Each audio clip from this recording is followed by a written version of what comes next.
भारतीय विज्ञान संचारक समूह के इस मंच पर भाग 4 यानी कि पार्ट 4 में हम जो प्रस्तुत करना चाहते हैं कि जीवन की उत्पत्ति और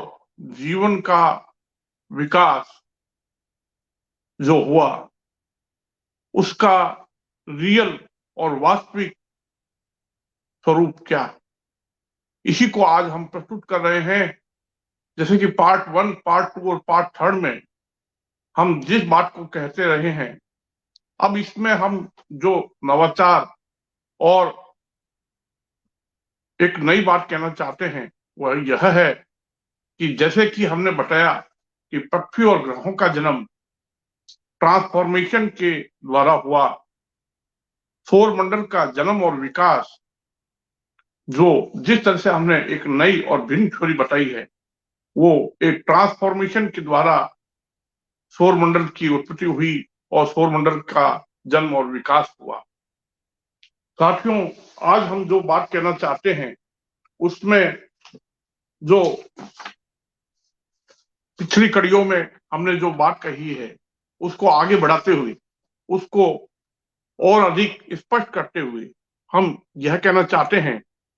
कि केपलर मिशन और इतने अभियानों से जितने ग्रहों का पता चला है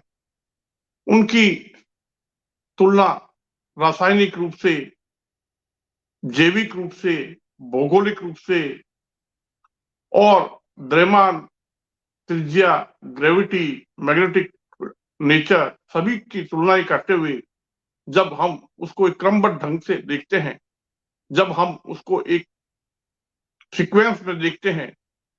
उन सभी ग्रहों को, उन सभी तारों को भी जब उनको क्रमिक तरीके से उनका कंपैरिजन होता है तब पता चलता है कि ग्रहों का जन्म कैसे होता है, पृथ्वी का जन्म कैसे हुआ और इसी के साथ में चंद्रमाओं का भी जन्म कैसे हुआ, धूमकेतु, एस्ट्रॉयड और इस प्रकार से उल्काएं कैसे बनी, सारी प्रोसेस है। जैसा कि मेरे पीछे ये चार्ट है, मैंने आप सभी के सामने ये रखा है कि इस चार्ट के अनुसार पृथ्वी सबसे पहले किस रूप में अस्तित्व में आई, या कोई भी ग्रह सबसे पहले कैसे जन्म लेता है, या कोई भी तारा या कोई ब्लैक होल भविष्य में कैसे अलग अलग स्टेट से गुजरता हुआ और तारों में कन्वर्ट होता हुआ, फिर सूर्य में, फिर गैर दानव ग्रहों में, फिर रॉकी ग्रहों में, फिर कॉमेट, एस्ट्रॉयड और मीटियोर्स में ब्लैक होते हुए धीरे धीरे इस ब्रह्मांड में विलीन हो जाता है। इस ब्रह्मांड के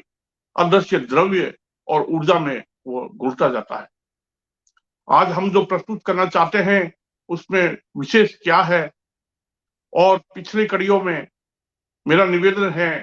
श्रोताओं से, दर्शकों से, सभी से निवेदन है कि पिछले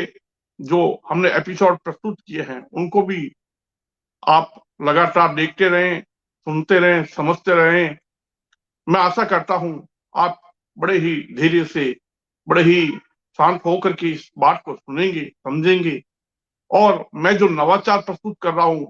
हो सकता है आपको इंटरेस्टिंग लगे, बहुत ही रोचक लगे, ऐसा मैं आशा करता हूं। तो अब मैं जो प्रस्तुत कर रहा हूं इस पार्ट 4 में वो ये है कि जैसे जैसे ये देखिए केपलर मिशन के ये जो चित्र हैं, ये केपलर मिशन की वेबसाइट से लिए गए हैं, नासा के केपलर मिशन, और इसके अलावा दूसरे अनेक ऐसे अभियान हैं जिनके द्वारा तो देखिए इस तरह से आपके सामने मैं ये बताना चाहता हूं कि एक ग्रह का पृथ्वी रूप में रूपांतरण कैसे होता है, ट्रांसफॉर्मेशन कैसे होता है, कन्वर्जन कैसे होता है। गैर दानव ग्रह रासायनिक परिवर्तन के दौर से गुजरते हैं, रासायनिक परिवर्तन उनमें होता है, भौतिक परिवर्तन होता है, सरल से जटिल यौगिक बनते हैं, हल्के से भारी तत्व बनते हैं और सरल से जटिल अणु बनते हैं। इस प्रकार से धीमी गति से एक ग्रह का विकास होता है और जब एक ग्रह का इस तरह से ट्रांसफॉर्मेशन होता है तो महाद्वीपों का यानी सॉलिडिफिकेशन होते हुए महाद्वीप बनने लगते हैं और इसी के साथ साथ पानी भी बनने लगता है, वायुमंडल भी बनने लगता है, ऑक्सीजन और इस तरह से नाइट्रोजन, इस तरह से सभी प्रकार की गैसेज और इस प्रकार से सभी प्रकार के तत्व यौगिक सभी बनते जाते हैं। और इस प्रकार से ग्रह के सॉलिडिफिकेशन के साथ साथ जो रासायनिक बदलाव होते हैं, उसके साथ साथ सरल से जटिल कार्बनिक मॉलिक्यूल भी बनते हैं। इस तरह से हम ये बता रहे हैं कि एआई ऑपरेशन की जो थ्योरी है वो इस दृष्टि से देखा जाए, अगर केपलर मिशन और दूसरे अभियानों से जो ग्रहों का पता चल रहा है, इस तरह से अगर इस पर विचार किया जाए तो हकीकत में हम समझ सकते हैं कि ट्रांसफॉर्मेशन या कन्वर्जन से किस प्रकार से जीवन का अस्तित्व आया, किस तरह से पानी का अस्तित्व आया, किस तरह से ओजोन लेयर भी बनी और किस प्रकार से एक ग्रह पूरी तरह से एक हैबिटेबल प्लेनेट अर्थ के रूप में विकसित हुआ, डेवलप हुआ। तो साथियों, अब हम ये समझाना चाहते हैं कि वास्तव में जीवन इस रूप में आया और इस ज्योमेट्रिकल पैटर्न में आया, तो इसका भविष्य क्या है, यानी कि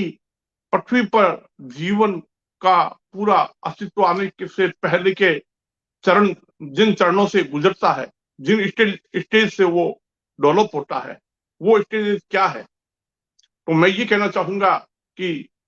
गैस दानव ग्रह, और सबसे पहले तो ये आपको मैं कहना चाहूंगा कि कॉन्शियसनेस का स्टार्टिंग पॉइंट क्या है। ब्रह्मांड दोलन करता है, ब्रह्मांड वाइब्रेट करता है, ब्रह्मांड ट्विस्ट और टाइट होता है, तो इस प्रकार से कसता है, तो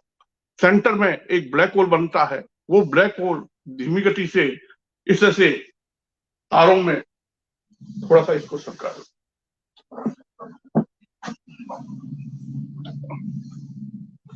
तो इस तरह से एक ग्रह का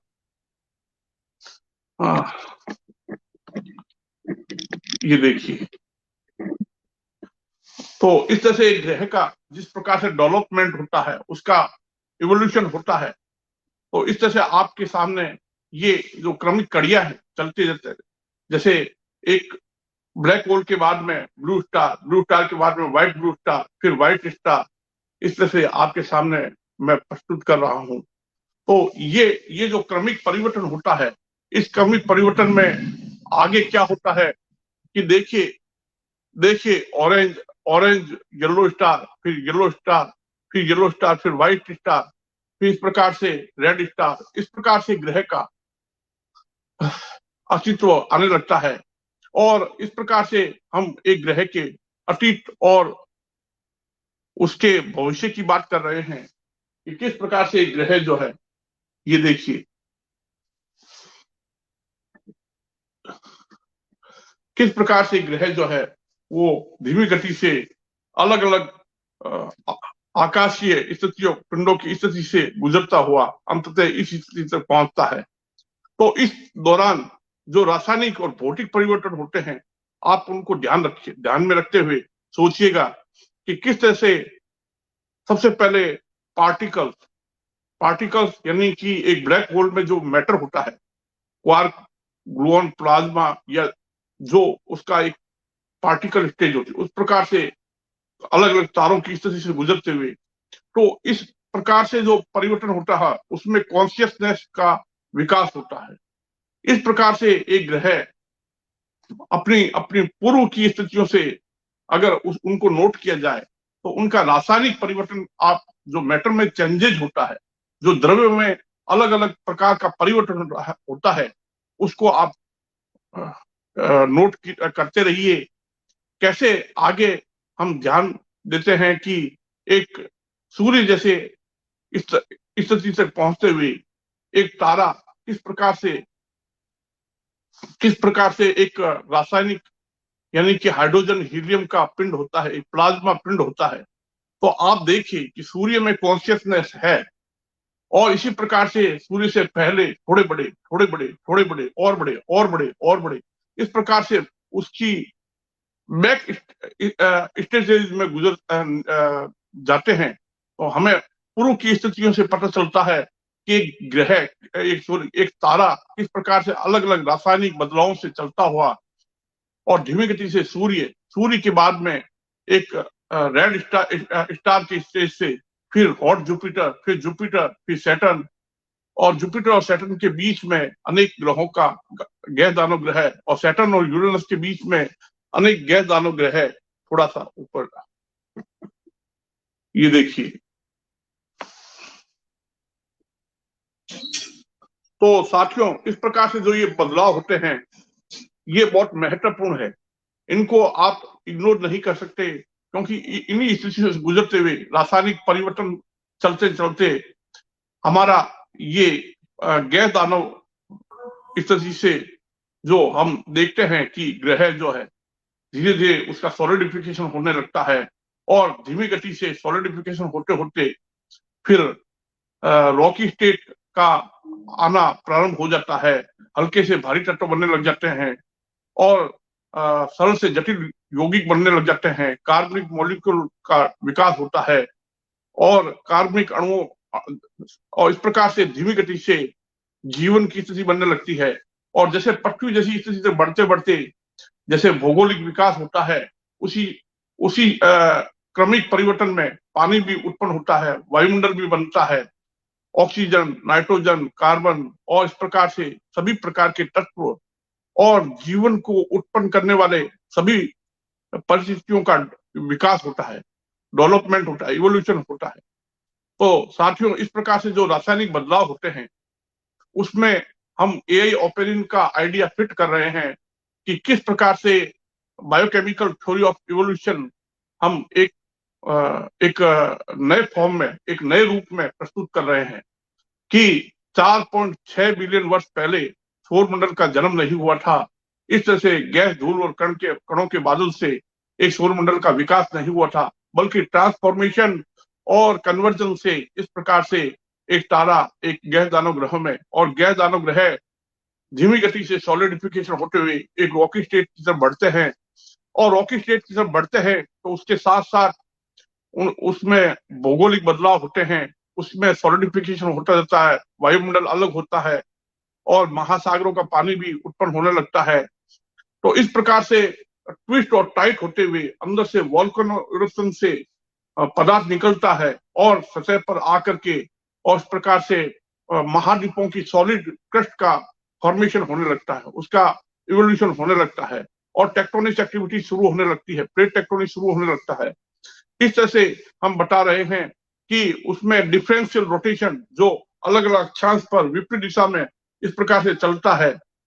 वो अलग अलग दिशा में चलते हुए आगे जाकर के महाद्वीपों का स्पेशल पैटर्न, स्पेशल स्ट्रक्चर का फॉर्मेशन करता है। इसी दौरान जीवन का जो एक कोशिकीय रूप, जैसा कि हमने बताया कि रासायनिक परिवर्तन से पानी कम होता जाता है, और उत्तरी गोलार्ध में जो पानी था वो विशाल मात्रा में दक्षिण गोलार्ध की तरफ आ जाता है, और जो दक्षिण गोलार्ध में जो कई द्वीप और महाद्वीप है वो जलमग्न हो जाते हैं। तो इस तरह से धीमी गति से हमारे पृथ्वी पर उत्तरी गोलार्ध और दक्षिण गोलार्ध में जो महाद्वीपों का पैटर्न मैंने बताया कि इस प्रकार से हुआ, इस प्रकार से पृथ्वी एक तरह से बेंड हुई हुई और ट्विस्टिंग और टाइटनिंग जैसी दिखती है। जैसे कि जुरासिक और क्रिटेशियस के बाद में महाद्वीपों का जो स्पेशल पैटर्न है वो गौर करने लायक है, लेकिन हम पैंजिया को रिजेक्ट कर रहे हैं, हम किसी सुपर कॉन्टिनेंट को नहीं मानते, हम भौगोलिक जो प्रोसेस है, जो जियोग्राफिकली जो एक ग्रह का डेवलपमेंट होता है उसको एक भिन्न तरीके से समझा रहे हैं। अफ्रीका और साउथ अमेरिका कभी आपस में जुड़े हुए नहीं थे, ना ही कोई द्वीप और महाद्वीप आपस में जुड़ा हुआ नहीं था। महाद्वीपों की कोस्ट लाइन का ये सिमिलरिटी का कारण अलग है, और कैसे वो भिन्न कॉन्टिनेंट पर एक जैसे फॉसिल्स, एक जैसे मिनरल्स, एक जैसे रॉक्स मिलते हैं, और कैसे ये सब जो भौगोलिक एविडेंस है उनको हम एक नए रूप में समझा रहे हैं, कैसे कॉन्टिनेंटल ड्रिफ्ट होता है। तो इसी दौरान हम ये भी बता रहे हैं कि जीवन किस तरह से विकसित हुआ एक कोशिका से। तो हमने बताया कि सभी प्राणी एक कोशिका से ही शुरू नहीं हुए, सभी जीव जंतुओं की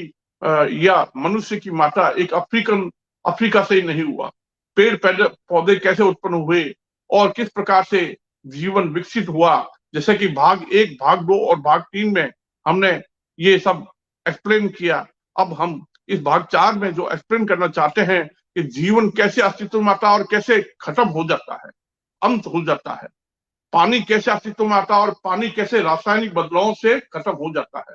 किस प्रकार से वायुमंडल भी धीरे धीरे समाप्त हो जाता है। किस प्रकार से धीरे धीरे एक रासायनिक परिवर्तन की प्रोसेस में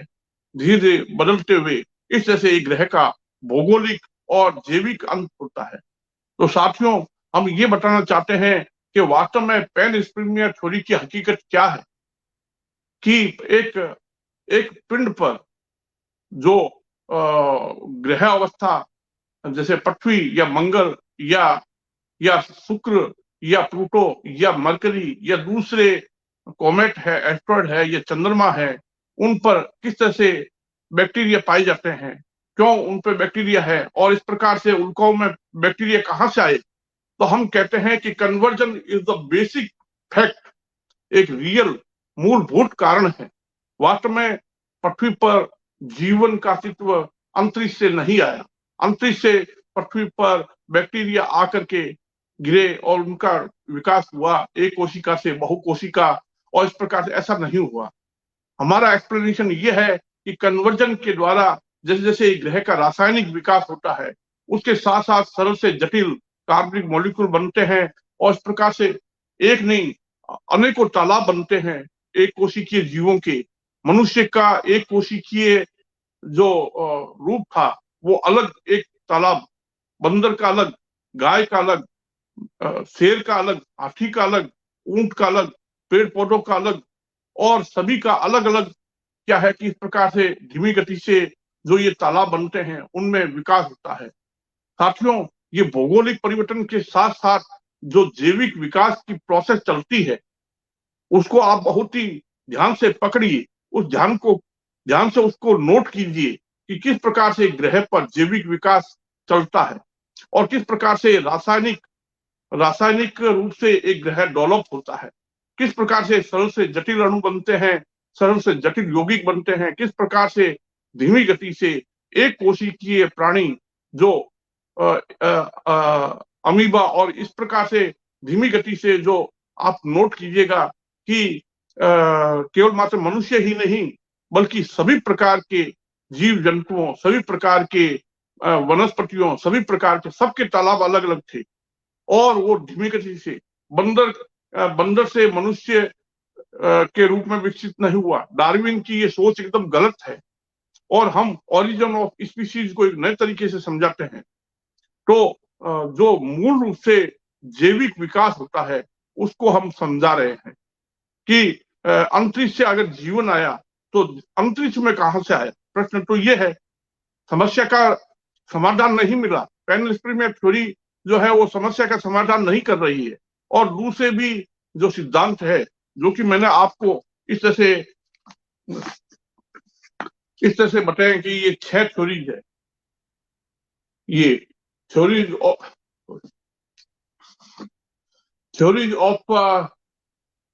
special creation, theory of spontaneous generation, theory of biogenesis, theory of biochemical evolution, theory of panspermia, deep sea hydrothermal vent theory। तो ये जो थ्योरीज मैंने आपके सामने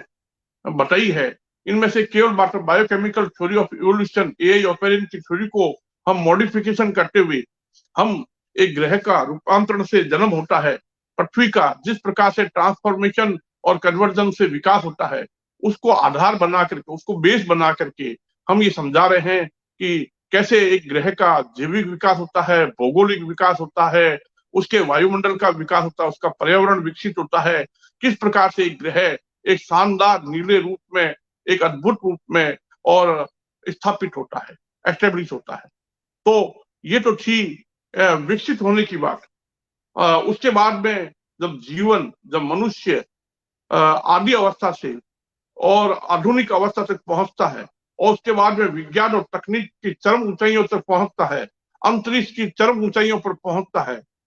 तो आगे क्या होता है? उसके बाद में एक मानव सभ्यता का अंत होता है और इस प्रकार से वायुमंडल जो है वो क्या होता है कि वो पोल्यूटेड होने लगता है, यानी कि सारा पर्यावरण दूषित होने लगता है, सारा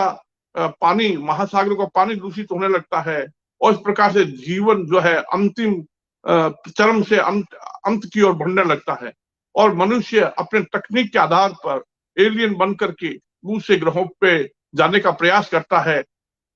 तो हमें ये सोचना चाहिए कि अंतरिक्ष में अगर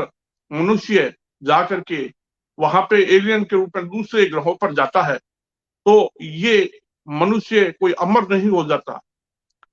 तो इस तरह से वो दूसरे पृथ्वी जैसे ग्रहों की ओर जाने का जो उसकी कोशिश है वो सफल या असफल होती है, ये आप सभी समझते हैं कि सभी आकाशीय पिंडों की जो आप सौर मंडल में देखते हैं, सौर मंडल से बाहर देखते हैं, दूसरे तारामंडल हैं जहां पे पृथ्वी जैसे ग्रहों की तलाश की जा रही है, जहां पे पृथ्वी जैसे जीवन की तलाश की जा रही है। तो मनुष्य का ये एक बेसिक फंडामेंटल, जो आप पूरे यूनिवर्स की बात करें तो सारे यूनिवर्स में ये ही पैटर्न के दूसरे ग्रहों पर जा करके एक पृथ्वी जैसे ग्रह से एलियन बन के दूसरे ग्रहों पर जाते हैं। मंगलवासियों ने भी यही किया, शुक्र के ग्रह, शुक्र पर था तो वैसे ही हुआ। जैसा कि हमने बताया कि हमारा जो सौर मंडल है पहले थोड़ा बड़ा था, और बड़ा था, और बड़ा था, और बड़ा था। इस तरह से पृथ्वी बड़ी थी, वीनस भी बड़ा था, मार्स भी बड़ा था। इस प्रकार से जुपिटर, सैटर्न, यूरेनस, नेपच्यून भी बड़े थे। इस प्रकार से जुपिटर एक तारे के रूप में था, सैटर्न भी एक तारे के रूप में था, प्लूटो भी बड़ा था। तो हम बैक में जाए तो हमारा सोलर सिस्टम भीमका था, और इस तरह से सिकुड़ते हुए वर्तमान स्टेट तक पहुंचा। तो आप सोचिए कि धीमी गति से जो कॉन्शियसनेस है वो रासायनिक बदलावों से होते हुए जैविक विकास की जो प्रोसेस चलने लगती है, Jupiter, Saturn, Uranus, Neptune, super अर्थ, इस प्रकार से हम ब्रह्मांड में ग्रहों की तुलना करने से समझ सकते हैं कि कंपैरिजन के आधार पर किस प्रकार से जैविक और भौगोलिक और पर्यावरण की दृष्टि से सभी तरह से विकसित होता है, और चरम ऊंचाइयों तक पहुंचते पहुंचते, मतलब कि बायोकेमिकल थ्योरी ऑफ इवोल्यूशन से जीवन विकसित हुआ। बंदर से नहीं, मनुष्य बंदर से विकसित नहीं हुआ, बल्कि मनुष्य का तालाब अलग था, बंदर का अलग था। सभी के एक कोशी के तालाब थे, उसमें सभी की अलग अलग थी, वनस्पतियों की अलग थी, और जीव जंतुओं की अलग थी, मनुष्य की अलग थी। जितने भी मैमल्स और ऑर्थोपोडा, सिलेंट्रेटा, रेप्टिलिया जितने भी, उन सभी के एक कोशी के तालाब अलग अलग थे। इस तरह से धीमी गति से तो जीवन विकसित हुआ। आज मनुष्य इस धरती पर सबसे ज्यादा शक्तिशाली प्राणी के रूप में विकसित हो गया है, और इस तरह से धीमी गति से वो अंतरिक्ष की ओर बढ़ रहा है। और अंतरिक्ष की चरम ऊंचाइयों में जो प्रतिस्पर्धा होगी, उस प्रतिस्पर्धा में वो कई प्राणियों को, कई वनस्पतियों को वो अंतरिक्ष में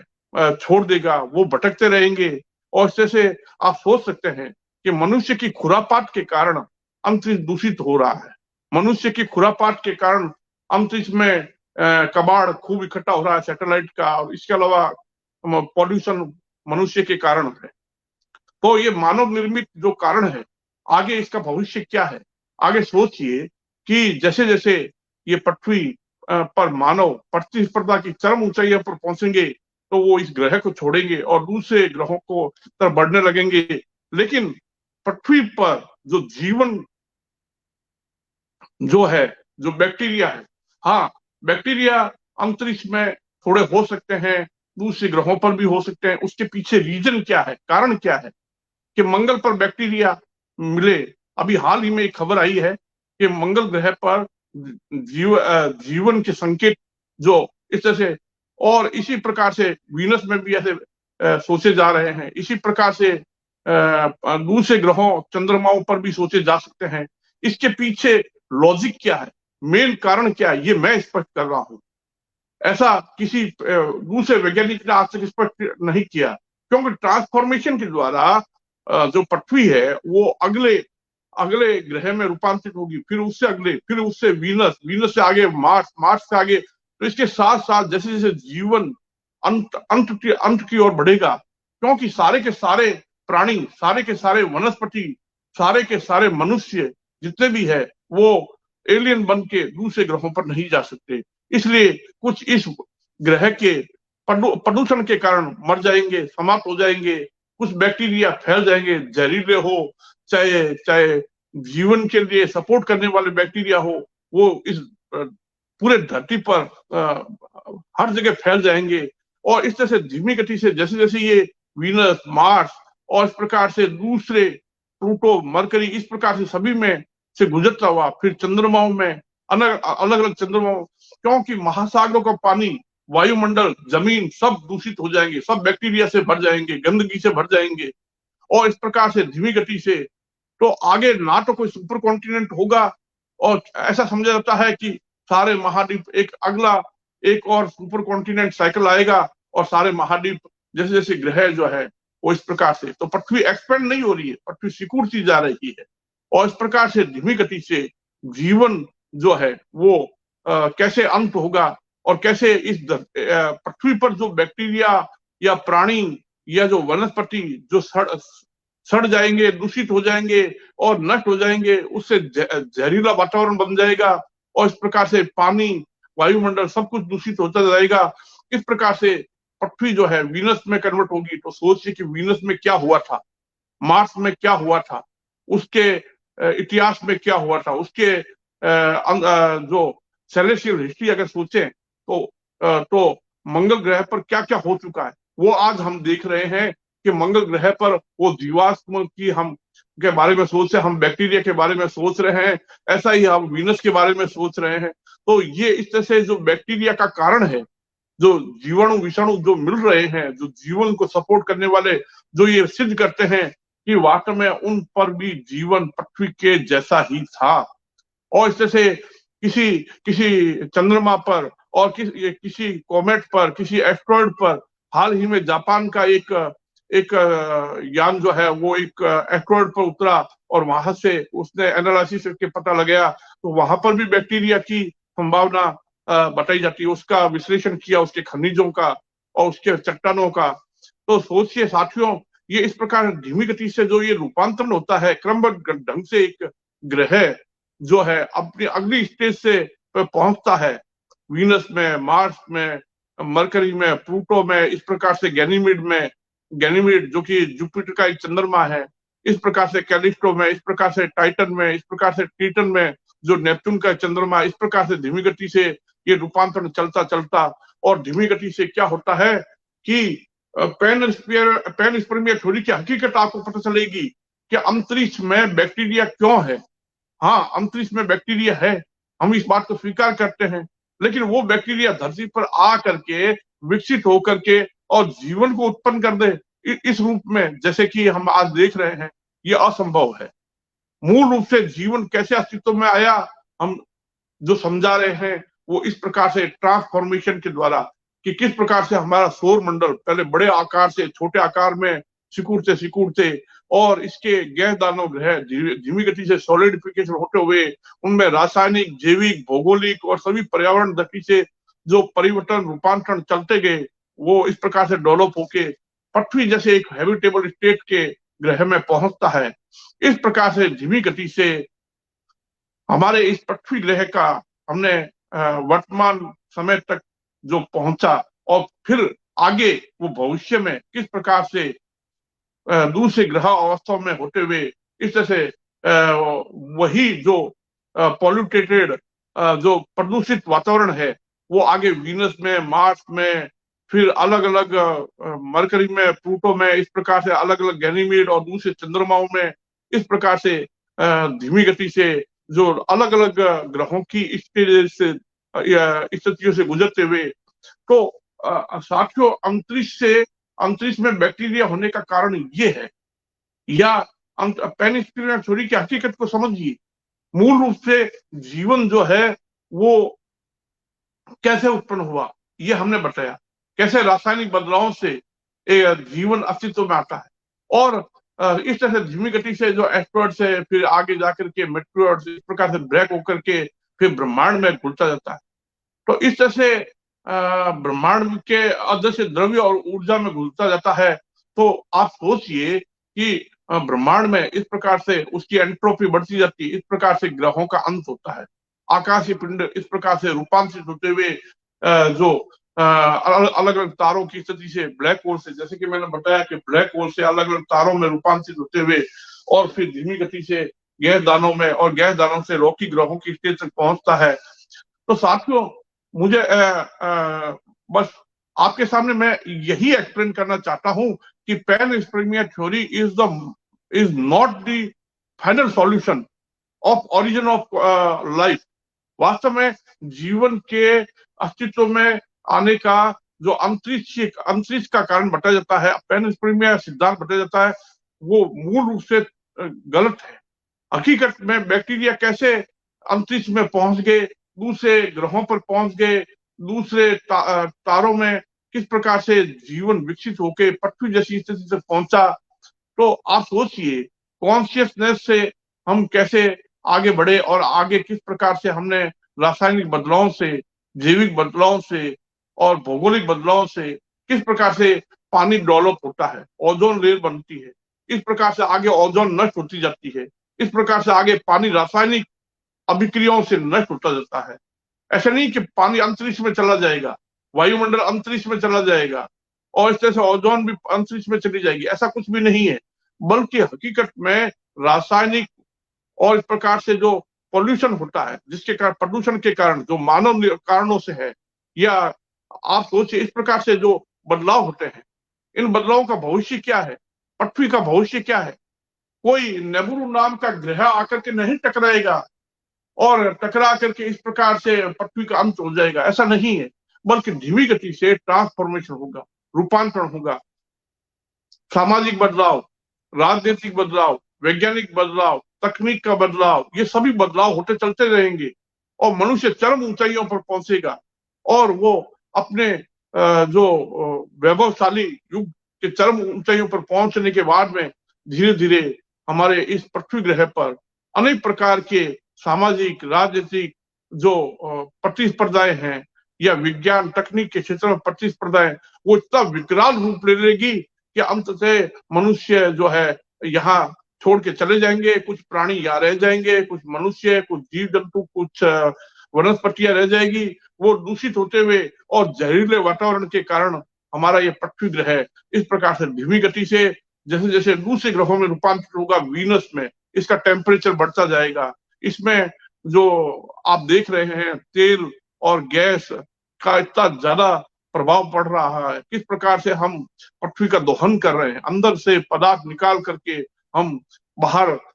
जमीन पर, वायुमंडल में और महासागरों में दूषित होने के लिए छोड़ रहे हैं।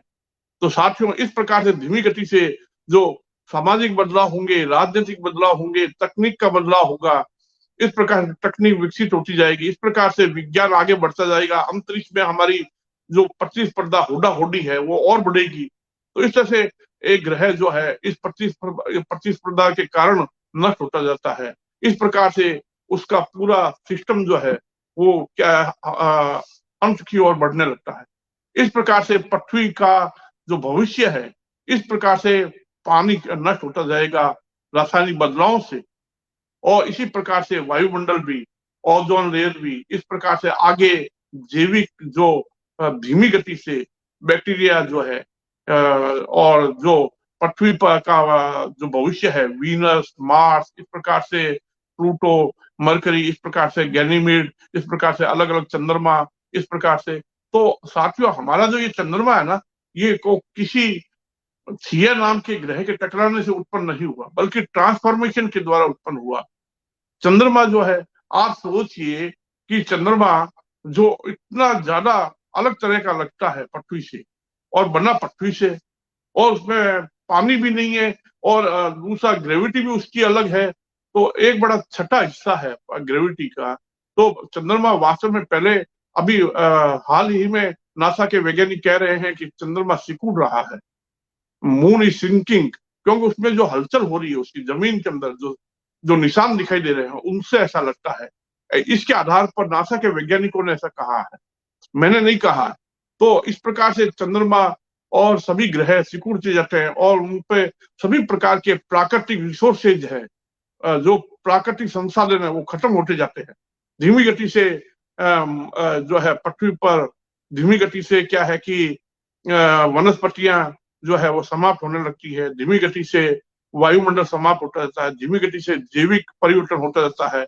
तो आज हम एनवायरमेंट की हालत देख रहे हैं आपके सामने, पर्यावरण को, उसमें मानव का हस्तक्षेप साफ दिखाई देता है। और इसके परिणाम आप जानते हैं कि पृथ्वी पर टेम्परेचर का बढ़ने का कारण क्या है। तो साथियों, इस प्रकार से पृथ्वी जो है, जो आज हम जिस पर्यावरण के विकराल रूप को देख रहे हैं, कि दूषित होने के विकराल रूप को देख रहे हैं, कि एनवायरमेंट जो चेंजेस हो रहे हैं वो हैरान करने वाले हैं, क्योंकि उसमें मानव के द्वारा जो पॉल्यूशन के कारण जो बदलाव हो रहे हैं। तो साथियों, इस तरह से जो आगे बढ़ता ही ग्रह दूसरे अलग स्टेज से गुजरेगा, जैसे वीनस जैसे स्थिति में आएगा,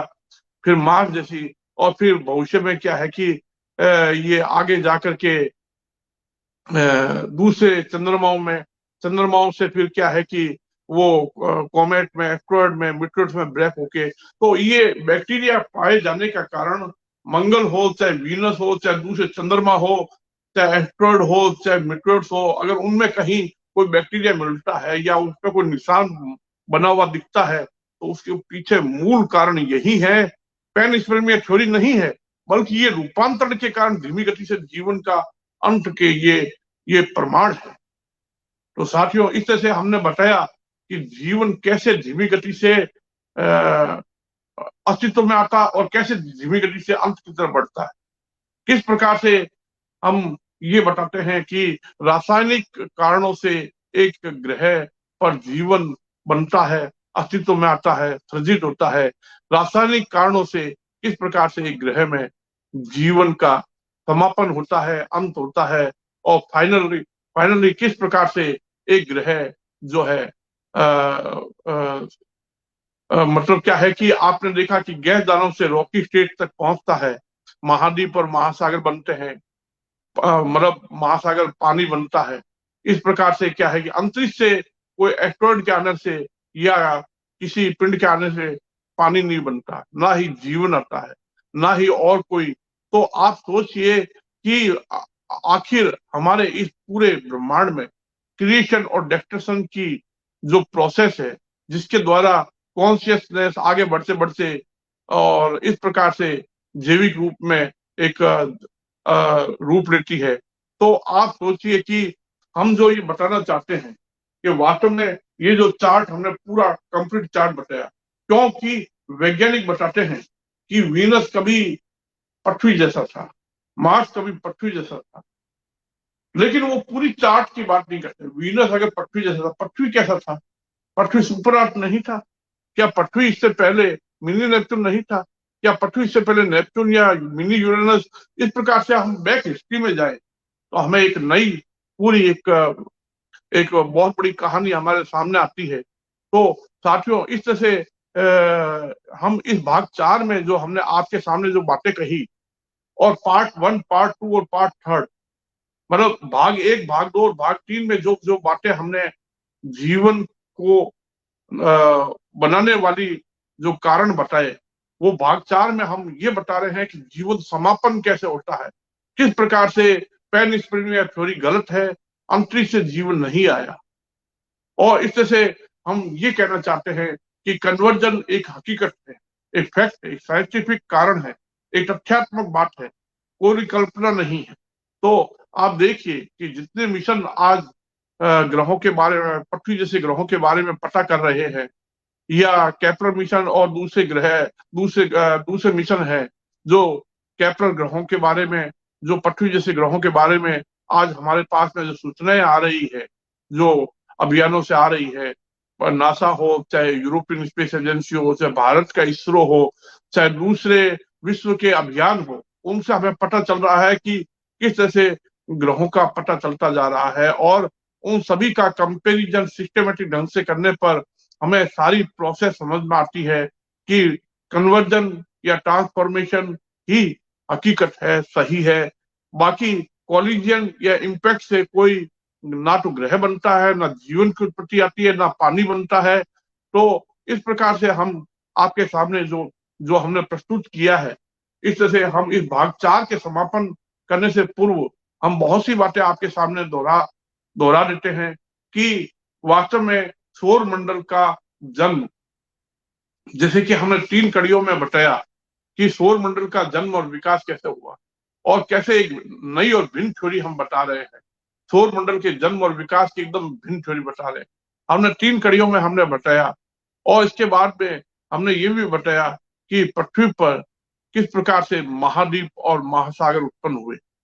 और हमने अल्फ्रेड वेगनर की थ्योरी को चैलेंज करते हुए रियलिटी की बात आपके सम्मुख रखी है, प्रस्तुत की है। उसके बाद में हमने जीवन की उत्पत्ति और उसके विकास को, कि जीवन जो है, जो ये आपका बॉडी का स्केलेटन है, ये इसका ज्योमेट्रिकल पैटर्न है, ये इस तरह से क्यों है और कौन सी ज्योमेट्री है, कौन सी फंडामेंटल मूलभूत ज्योमेट्री है जो सारे ब्रह्मांड में अस्तित्व में है। तो हमने बताया कि मैथमेटिकल रूप से कि वास्तव में हमारे मैमल्स का स्केलेटन, कंकाल जो है, वो 2 हाथ 2 पैर, या जो हमारे बॉडी का स्ट्रक्चर है वो इस तरह से क्यों है, हमारा बॉडी किस प्रकार से वाइब्रेट करता है, किस प्रकार से धड़कता है, कैसे ओम नाम का कारण क्या है और हमारे बॉडी के अंदर जो वाइब्रेशन है, जो हार्ट बीट करता है, हमारे माइंड में जो न्यूरॉन्स हैं वो वास्तव में कैसे काम करते हैं, हकीकत में हमारे चारों ओर किस प्रकार से एक आभा मंडल होता है, कैसे वो इलेक्ट्रोमैग्नेटिक फील्ड एक टॉरस के रूप में नहीं बल्कि कन्फोकल ऑब्लेट स्फीयरॉइड के रूप में होता है और उसके द्वारा वो ट्विस्ट और टाइट होते हुए वो कन्फोकल ऑब्लेट स्फीयरॉइड 2 भिन्न आकृतियों के बीच में दोलन करता रहता है, ऑसिलेट करता रहता है। तो साथियों, ये सभी जीव जंतुओं के साथ होता है और सभी वनस्पतियों के साथ होता है और आपके सामने ये जो बातें मैंने रखी है, मैं समझता हूं कि इतने एक्सप्लेनेशन के बाद में आपके दिमाग में जरूर कुछ ना कुछ विचार आए होंगे। मैं आपसे निवेदन करता हूं, प्लीज लाइक, कमेंट और शेयर जरूर करें, इसको अपने मित्रों को बताएं, शेयर करें, उनको बताएं और डिस्कस करें। और साथ में मैं जो कहता हूं कि इस तरह से जो है सौरमंडल का जन्म हुआ और ग्रह बने, चंद्रमा बने, इस प्रकार से महाद्वीप और महासागर बने,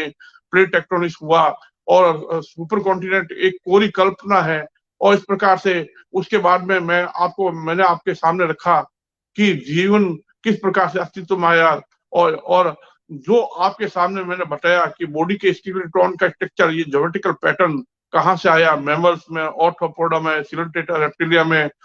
और प्लांट्स में, और इस प्रकार से तो मैंने इस पुस्तक में ये बातें सारी लिखी है। जैसा कि मैंने आपको पूर्व में बताया, अगर आप लोग इसका पीडीएफ आप लेना चाहते हैं तो मैं आपको ये अवेलेबल करा सकता हूँ। आपको ये पुस्तक का जो पीडीएफ है उसके द्वारा मैं आपको समझा सकता हूँ। तो ये देखिए आपके सामने इस तरह से मैंने ये जो पुस्तक है, तो इस तरह से मैंने आपको बताया है कि देखिए किस प्रकार से मैं एक नई और भिन्न थ्योरी के द्वारा समझा रहा हूं कि इस पैराग्राफ को आप बड़े धैर्य से पढ़िएगा। मैं आपको स्क्रीन पर इस प्रकार दिखा रहा हूं कि देखिए इस तरह से, और ये नीचे मैंने अपना परिचय भी दिया है और इस तरह से आपको मैं ये कहना चाहता हूं कि देखिए कि वास्तव में तो आप इस पुस्तक को पीडीएफ का मैं आपको दे सकता हूं। आप मेरे जितने भी आप अब तक मेरी कड़ियों को आपने सुना है, आप अब तक जो मैंने जो 9 कड़ियां बताई है, 9 भाग में जो जो बातें बताई है, तो आपके दिमाग में जो जो बातें आई उससे, और इस चौथे भाग में मैंने जो प्रस्तुत किया वो मूल रूप से जीवन कैसे बनता है और कैसे समाप्त हो जाता है, और पानी कैसे आता है और कैसे समाप्त हो जाता है, कैसे पृथ्वी पर ओजोन लेयर बनी और कैसे नष्ट हो जाती है, पर्यावरण बनता है, पर्यावरण नष्ट हो जाता है, कैसे पृथ्वी का भूगोल अंततः समाप्त हो जाता है, किस प्रकार से धीमी गति से ये सब परिवर्तन होते हैं ट्रांसफॉर्मेशन के द्वारा, कन्वर्जन के द्वारा, रूपांतरण के द्वारा। तो साथियों, ये जो प्रस्तुत किया है उसमें मैंने कुछ चार्ट भी आपको बताए कि इस यूनिवर्स में जो है कुछ सिमिलरिटी है, कुछ समानताएं हैं। वो समानताएं हमें बताती है, जैसे कि मैंने आपके सामने ये बताया ये समानताएं हैं। ये आपके सामने ये जो चार्ट दिखाया मैंने, ये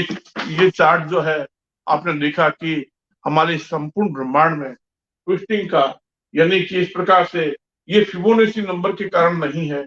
ये रियलिटी इसके पीछे ये है कि हमारे इस ब्रह्मांड में जो है हर चीज की प्रवृत्ति होती है एनर्जी को कंट्रोल करना, एनर्जी को इकट्ठा किए रखना, ट्विस्ट और टाइट करना।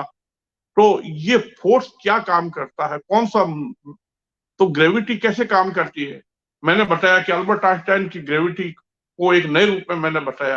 कि स्पेस फैब्रिक जो है, वो जो मास जो डिस्टॉर्ट करता है, जैसे सन है, वो स्पेस फैब्रिक को दबाता है। लेकिन ऐसा नहीं है एक्चुअल में। सन हो, स्टार हो, ब्लैक होल हो, तारे हो, या पृथ्वी हो, चंद्रमा हो, वो स्पेस फैब्रिक को कोई तालाब नहीं है, बल्कि वो इस प्रकार से ट्विस्ट और टाइट होता है। तो उसका मैंने मैथमेटिकल रूप में बताया कि वो कन्फोकल ऑब्लेट स्फीरॉइड है। वही पैटर्न अंततः वो जीवन के अंदर आ गया, पृथ्वी के हर कीटाणु, विषाणु, जीवाणु सभी में आ गया, प्लांट्स में आ गया। इस प्रकार से मैं ये कहना चाहता हूँ कि पृथ्वी पर ये सब बातें मैं एक मैथमेटिकल फॉर्मूले से समझा रहा हूँ। तो ब्रह्मांड का जो डार्क मैटर और डार्क एनर्जी हो, चाहे कॉस्मिक फ्लूइड हो, वो अस्त व्यस्त रूप में नहीं है, बल्कि बड़े सिस्टमेटिक ढंग से एक ज्योमेट्रिकल पैटर्न में है। उसको मैं टॉरस ना कह करके कन्फोकल ऑब्लेट स्फीरॉइड कहता हूँ। वही जीव जंतुओं, कीट पतंगों, मनुष्य में, प्लांट्स में, बैक्टीरिया में वही ज्योमेट्रिकल पैटर्न, बेसिक पैटर्न आ गया। और वो कैसे आया, तो मैं इसके पीछे मैं ये भी कहता हूँ, इलेक्ट्रॉन, प्रोटॉन, न्यूट्रॉन, इस प्रकार से क्वार्क, इस प्रकार से जिसको स्ट्रिंग थ्योरी से समझाते हैं, क्वार्क के कि इस प्रकार से धीमी गति से जो स्ट्रिंग थ्योरी से समझाते हैं, तो इस तरह से एटॉम हो। तो मेरा मेरा ये सिद्धांत जो है वो एटॉमिक थ्योरी को भी प्रभावित करता है कि एटॉम का बेसिक मॉडल क्या है। तो साथियों, आगे हम और भी चर्चा करेंगे। मैं उम्मीद करता हूं, मैं अपने मित्रों से उम्मीद करता हूं कि आप निश्चित रूप से इस पे बहुत ही उग्र चर्चा करेंगे, और साथ में अपने दूसरे साथियों से डिस्कस करते हुए कोई ना कोई आपके पास में एक बड़ा रिजल्ट होगा, कोई कंक्लूजन होगा। आप ऐसा नहीं कह सकते कि ये थ्योरी जो है बकवास है, ये खराब है, ये कोई ऐसा नहीं कह सकते। इसमें कुछ ना कुछ तथ्यात्मक है, कुछ साइंटिफिक है, कुछ मैथमेटिकल है। उसके बेस पर ही मैंने अपनी बात आपके सामने रखी है। तो साथियों, ये प्रस्तुतिकरण आपके सामने कैसा लगा? मैं उम्मीद करता हूं कि आप निश्चित रूप से इसको आगे एक बड़े मंच पर, और भी बड़े मंच पर लाएंगे, और निश्चित रूप से ये जो सिद्धांत जो मैंने प्रस्तुत किया है, जो मैंने थ्योरी दी है, वो एक नए इनोवेशन के रूप में, एक नवाचार के रूप में आगे जाके इस पे प्रैक्टिकली, मैथमेटिकली सभी तरह से इसकी जांच हो सकती है। तो आज का प्रस्तुतिकरण कैसा लगा? शायद कुछ मित्र लोग अभी नहीं देख पा रहे हैं, तो वो आगे इस पे विचार देख करके विचार कर सकते हैं। तो साथियों, धन्यवाद। और मैं समझता हूं कि इन इन सब कड़ियों के बाद में मेरा अगला प्रस्तुतिकरण जो होगा वो दोलन में ब्रह्मांड, यानी वाइब्रेटिंग यूनिवर्स, यानी ऑसिलेटिंग यूनिवर्स, यानी पल्सेटिंग यूनिवर्स, यानी साइक्लिक यूनिवर्स। तो आगे मैं इस पर और ज्यादा विस्तार से कहने का प्रयास करूंगा, और मेरा ये आगे जो इस पे एक्सप्लेनेशन होगा वो एक व्यापक, एक जनरल थ्योरी के रूप में एस्टेब्लिश करने के लिए। तो आज के लिए बस इतना ही। शायद आज आपने जो सुना है वो एक किसी ना किसी तरह से एक बहुत ही बड़ा परिणाम लेके आएगा, बहुत ही बड़ी नवाचार के रूप में। तो धन्यवाद। आज के लिए बस इतना ही। और आगे हम प्रस्तुत करेंगे दोलन में ब्रह्मांड की कड़ियां, और उसमें हम अलग अलग तरीके से अपनी बात कहेंगे। तो आज के लिए बस इतना ही। साथियों, लाइक, कमेंट, शेयर करना ना भूलें। हमारे इस नवाचार को प्रोत्साहित करें, और इसको वैज्ञानिकों और बड़े मीडिया चैनल पर इसको लाने का प्रयास करें। मैं आशा करता हूं आप निश्चित रूप से मेरी इस बात को गंभीरता से लेंगे, और बड़े मंच पर जो भारतीय विज्ञान संचारक समूह है, ये देश का, दुनिया का बहुत बड़ा मंच है। लेकिन हमें इस पे और खुले दिमाग से, ओपन माइंड से इस पे इसको अलग अलग दुनिया के मंच पर पहुंचाना है, ऐसा मैं उम्मीद करता हूं। धन्यवाद।